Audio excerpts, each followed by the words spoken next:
उमर अब्दुल्ला साहब की जानिब से बड़ा बयान, हमारी कमजोरी को मजबूरी मत समझो। आज की जो इमरजेंसी मीटिंग तलब की गई थी, जिस मीटिंग में अलायंस के लोग भी शामिल थे, पीडीपी के लोग भी शामिल थे, कांग्रेस के लोग भी शामिल थे, इसमें 2 रेजोल्यूशंस पास किए गए इस इमरजेंसी मीटिंग में। एक तो वक्फ तरमीमी बिल को सिरे से रिजेक्ट किया है, यह मुसलमानों के खिलाफ बिल है, इससे मुसलमानों की प्रॉपर्टीज को नुकसान है और इस चीज को लेकर चलते हुए कड़े अल्फाजों में इसकी मजम्मत की है। और दूसरा यह कि पॉपुलर गवर्नमेंट के मैंडेट को नजरअंदाज मत करो। दिल और दिल्ली की दूरी में जो है वो कमी आएगी, लेकिन यहां पे दिल्ली और दिल की दूरी में कोई कमी नहीं आई है। जनाब, आज की मीटिंग इसलिए हुई क्योंकि इस मीटिंग का मकसद यह था कि हालिया ही जो ऑनरेबल लेफ्टिनेंट गवर्नर साहब हैं, उन्होंने 40 जो तबादले किए थे, जो ट्रांसफर्स की थी, उसमें उमर अब्दुल्ला साहब ने इंटरवीन नहीं किया था, ना ही उनसे कोई सलाह मशवरा, ना ही उनको वो पावर्स दी थी, ना ही उनकी जो है वो अप्रूवल के बिना ये सब चीज़ें जो हुई उसके ऊपर इस पार्टी के तमाम ओहदेदारों ने, एमएलएज ने जो है वो कड़े अल्फाजों में मजम्मत की है। सवाल 2 हैं जिनके जवाब लेना इंतहाई बहुत ज़रूरी है। पहली बात तो यह है कि पॉपुलर गवर्नमेंट का जो मैंडेट दिया है उमर अब्दुल्ला को, क्योंकि इलेक्टेड बाय द गवर्नमेंट, जो गवर्नमेंट इलेक्ट की गई है वो पब्लिक ने की है, सरकार को पब्लिक ने चुना है। जो गवर्नमेंट यहां पे इलेक्ट हुई है वो बाय द वोट हुई है और वो वोट जो है वो आम इंसान ने दिया है। अगर आप एक पॉपुलर गवर्नमेंट के मैंडेट को नजरअंदाज कर रहे हैं तो इसका मकसद यह है कि आप जो है वो करोड़ों की आबादी पे मुश्तमिल जम्मू कश्मीर के आम शहरियों को नजरअंदाज कर रहे हैं। पहला सवाल तो यह है। दूसरा सबसे बड़ा मेजर सवाल यह है कि जो ताकतें सीएम के पास हैं, उन ताकतों का इस्तेमाल honourable chief minister Omar Abdullah साहब कर सकते हैं, उन ताकतों का इस्तेमाल लेफ्टिनेंट गवर्नर साहब कैसे करेंगे? इस चीज का सबसे बड़ा और अहम तरीन जवाब चाहिए। बिजनेस रूल्स को सबमिट किए हुए बहुत वक्त हो चुका है, लेकिन अभी तक भी बिजनेस रूल्स की अप्रूवल जो है वो बाकायदा कहीं पे भी ये जाहिर नहीं होती कि इनको दी गई है। 2 चीजें। तीसरी है कि 370 और 35 ए पे नेशनल कॉन्फ्रेंस खामोश रही, असेंबली के अंदर बड़े पैमाने पे कोई रेजोल्यूशन पास नहीं किया। शायद नेशनल कॉन्फ्रेंस ने भी ये सोचा होगा कि हम यहां पे खामोश रहेंगे, जो मरकजी हुकूमत है वो हमारी बात को सुनेगी, हमारी बात को समझेगी और हमें काम करने का मौका दिया जाएगा। खामोशी इख्तियार करने के बाद भी जो मरकजी हुकूमत है उसने कहीं पे भी जो है वो नेशनल कॉन्फ्रेंस के साथ किसी भी पॉइंट पे जो है वो एक प्लेटफॉर्म पे बात करने की कोशिश नहीं की, ना ही वो एक प्लेटफॉर्म पे आए बात करने के लिए। और तीसरी बात इंपॉर्टेंट ये है कि उमर अब्दुल्ला को स्ट्रेस में डाला जा रहा है, उन्हें परेशान किया जा रहा है, उन्हें तंग किया जा रहा है कि वो रिजाइन अपना दें। लेकिन उमर अब्दुल्ला ने कहा कि मैं रिजाइन नहीं दूंगा, पब्लिक की पॉपुलर गवर्नमेंट है, मैं लड़ूंगा, मैं इस गवर्नमेंट को चलाने की कोशिश करूंगा और मेरी जो कोशिश है वो यही है कि मैं आम इंसान के जो हकूक हैं उन्हें दबाने नहीं दूंगा। देखिए, सबसे इंपॉर्टेंट और सबसे मेजर, हर सरकार के लिए एक बड़ा मेजर चैलेंज ये रहता है कि जब सरकार वजूद में आती है तो वजूद में आने के बाद सरकार को काम करने का मौका देना चाहिए। लेकिन जो लेफ्टिनेंट गवर्नर साहब ने हालिया ये स्टेप लिया, इसके बाद जो है वो काफ़ी ज़्यादा जो पॉपुलर इलेक्टेड गवर्नमेंट है इसके बीच में खदशात पैदा हुए, नाराज़गी का इजहार किया। ये मीटिंग हंगामी तौर के ऊपर तलब की गई और तमाम जितने भी जम्मू कश्मीर की कानून साज असम्बली के जो मेंबरान हैं वो इस मीटिंग का हिस्सा रहे, उन्होंने भी कड़े अल्फाजों में इसकी मजम्मत की।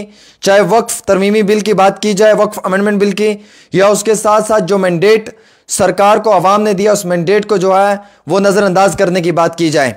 देखिए, सबसे इंपॉर्टेंट रहता है कि सरकार बनने के बाद सरकार को काम करने का मौका देना चाहिए। लेकिन क्या उमर अब्दुल्ला को यहां पे स्ट्रेस में डाला जा रहा है? क्या उमर अब्दुल्ला को दबाया जा रहा है कि यह अपना रिजाइन पेश करें और सरकार जो बनी है उस सरकार को गिराने की कोशिश की जा रही है? यह भी कई सारे अहम तरीन सवाल हैं जिनके सवालों के जवाब लेना इंतहाई बहुत ज़रूरी है। क्या उमर अब्दुल्ला अकेले जो है एक ऐसे लीडर हैं कि जो इस वक्त इस पूरे हालात के साथ लड़ रहे हैं? और वहीं दूसरी ओर पीडीपी ने भी सवाल खड़े किए कि उमर साहब, अगर आपने असेंबली में स्टैंड लिया होता, 370-35 के ऊपर आपने अगर रेजोल्यूशन बाकायदा जो है वो फुल फ्लैश तरीके से पास किया होता तो शायद ये दिन ना होता। आज आपके सामने ट्रांसफर्स हो रही हैं और आप एक ट्रांसफर तहसीलदार की भी नहीं कर पा रहे हैं। कहां वो सदर रियासत, कहां वो जम्मू कश्मीर की स्टेट, कहां वो चीफ सेक्रेटरी अंडर सीएम और कहां आज एक तहसीलदार भी जो है वो सीएम के अंडर नहीं आ रहा है। तो कहां से कहां जम्मू कश्मीर पहुंच गई है। ये जम्मू कश्मीर महाराजा हरि सिंह की जो प्रिंसली स्टेट थी, जिसे तोड़कर दो हिस्सों में तकसीम किया गया, जिसे यूनियन टेरिटरी बनाया गया, जिसका कल्चर ट्रेडिशन को खत्म करने की कोशिश की गई, वो जम्मू कश्मीर रियासत, जिस जम्मू कश्मीर रियासत की मिसालें पूरे मुल्क के अंदर दी जाती थी। अगर हिंदुस्तान की बाकी रियासतों को स्पेशल स्टेटस है, अगर हिमाचल को है या बाकी अन्य रियासतों को है, तो जम्मू कश्मीर से स्पेशल स्टेटस क्यों छीना गया, यह सबसे बड़ा सवाल है।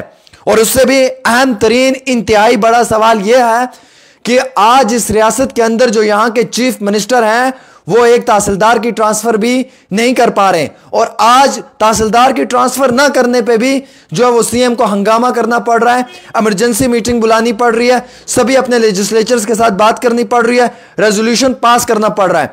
अब ये रेजोल्यूशन पास हुआ है, अपील की है, रिक्वेस्ट की है, फाइनल जो है ये अपील मरकजी हुकूमत को सबमिट की है कि जनाब इस तरीके की चीज को कतई तौर पर बर्दाश्त नहीं किया जाएगा। जो अवाम का मैंडेट है आप उसको नजरअंदाज नहीं कर सकते।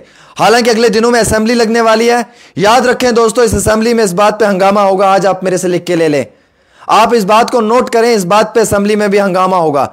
7 तारीख 6 तारीख जब भी असेंबली लगेगी उसमें यह बात होगी और कड़े अल्फाजों में इस पर मजम्मत होगी, और हालांकि इसमें प्रोटेस्ट तक भी किया जाएगा। यह बात भी रखें याद, क्योंकि मेरे पास सोर्सेज से दी हुई जानकारी के मुताबिक ये सारी चीजें आ रही हैं।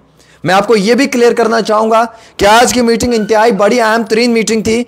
यह मीटिंग सभी उन चीजों के साथ जुड़ती है जो जम्मू कश्मीर के लोगों के साथ बातचीत की जाए, जम्मू कश्मीर के लोगों को जो है वो ऑन बोर्ड लिया जाए। वो सरकार ने ऑन बोर्ड लिया, तभी लोगों ने जो है वो उनको मैंडेट दिया। आज उस मैंडेट को दबाया जा रहा है, यह इंतहाई गलत किया जा रहा है। देखिए, जो पावर सीएम के पास है वो सीएम के पास रहनी चाहिए, उन पावर्स का इस्तेमाल लेफ्टिनेंट गवर्नर साहब को नहीं करना चाहिए। अगर होम डिपार्टमेंट सीएम के पास नहीं है, वो सबको मालूम है नहीं है। अगर एसीबी डिपार्टमेंट उनके पास नहीं है, वो सबको मालूम है नहीं है। इसी तरीके से जुडिशरी का अगर डिपार्टमेंट उनके पास नहीं है तो वो सबको मालूम है कि नहीं है। बट जो डिपार्टमेंट उनके पास है उस डिपार्टमेंट की भी ताकतें आप छीन लेंगे तो सीएम का क्या मकसद है? वो इस कुर्सी पे क्यों बैठे हुए हैं? क्या वो इसीलिए बैठे हुए हैं कि उन्हें सिर्फ अपनी गाड़ी में जो है वो सेक्रेटरीट से घर और सेक्रेटरीट से घर से स्ट्रेट घूमना है? फैसले तो सीएम को भी लेने हैं। पॉपुलर गवर्नमेंट है, लोगों ने सरकार चुनकर जो है वो भेजी है। अब अगर आप सरकार की बात नहीं सुनेंगे तो क्या आप करोड़ों की आबादी पर मुश्तमिल जम्मू कश्मीर के लोगों को नजरअंदाज कर रहे हैं? आप एक सीएम को नजरअंदाज नहीं कर रहे हैं, आप हर उस इंसान को नजरअंदाज कर रहे हैं जिस इंसान ने अपना वोट जो है वो नेशनल कॉन्फ्रेंस की हुकूमत को दिया है, जिसने अपना वोट जो है वो पीडीपी की हुकूमत को दिया है, जिसने अपना वोट जो है वो कांग्रेस की हुकूमत को दिया है। क्योंकि ये चुनिंदा सरकार है। एक होता है नॉमिनेटेड। अगर मुझे कल को कोई नॉमिनेट करके किसी जगह पे भेज देता है तो मैं पैराशूट लैंडिंग करूंगा वहां पे।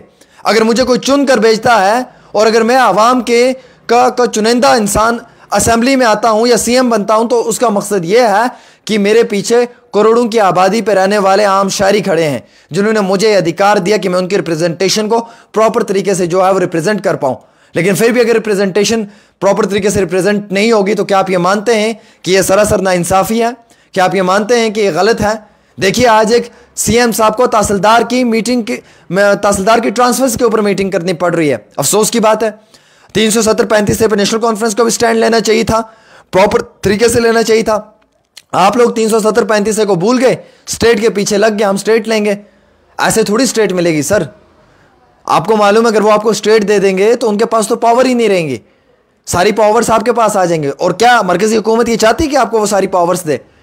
ये तो एक छोटे से मासूम से बच्चे को भी मालूम है कि आज के समय में गवर्नमेंट इस चीज़ में इंटरेस्टेड नहीं है कि वो आपको स्टेट दे और वो फिर आपके हाथ में सारी ताकतें दे। आपके हाथ में केएस ऑफिसर्स की ट्रांसफर्स थी, वो तक छीन ली गई। क्या से क्या हो गया इस जम्मू कश्मीर को? कहां से कहां पहुंच गया जम्मू कश्मीर? इस जम्मू कश्मीर का क्या एक लेवल था, आज किस लेवल पे पहुंच गया? आज एक सीएम को लड़ाई करनी पड़ रही है तहसीलदार की ट्रांसफर पे कि जनाब मेरे बिना तहसीलदार की ट्रांसफर कर दी। वो सीएम साहब जो अपनी मर्जी से कमिश्नर सेक्रेटरी को जो है वो अपॉइंट करते थे, वो सीएम साहब जो अपनी मर्जी से एडमिनिस्ट्रेटिव सेक्रेटरी को लाते थे, वो सीएम साहब जो अपनी मर्जी से जो है वो बड़े बड़े लाइन ऑफिसर्स को जो है वो अलग अलग महकमों के अंदर डेप्यूट करते थे, और वो सीएम साहब जो अपनी मर्जी से बहुत बड़े बड़े प्रोजेक्ट्स को हाँ कर देते थे या ना कर देते थे। आज वही सीएम साहब हैं कि वो एक तहसीलदार की ट्रांसफर के लिए भी जो है वो पहले मीटिंग बुला रहे हैं, सभी लेजिस्लेचर्स की हंगामा कर रहे हैं और रेजोल्यूशन पास करके जो है वो भेज रहे हैं और असेंबली में रेजोल्यूशन को जो है वो ऑन बोर्ड किया जा रहा है। ये मीटिंग बड़ी इंतहाई अहम तरीन मीटिंग थी। इस मीटिंग का ये मकसद नहीं है कहीं पे भी कि आप लोगों का फ़ायदा है या नुकसान है। इस मीटिंग का मकसद ये है कि जम्मू कश्मीर में चल क्या रहा है, इस हिसाब से सुनवाई किसकी है। जिन लोगों ने वोट दिए हैं, अपने उम्मीदवारों को जिता कर असेंबली भेजा है, ये उम्मीदवार तो काम ही नहीं कर पाएंगे। और अगर ये काम नहीं कर पाएंगे तो 5 साल के बाद ये जब वोट मांगने जाएंगे तो किस बुनियाद के ऊपर ये वोट मांगेंगे। आप ये भी तो देखें साहब, क्या ये इंतहाई एक जुल्म नहीं है?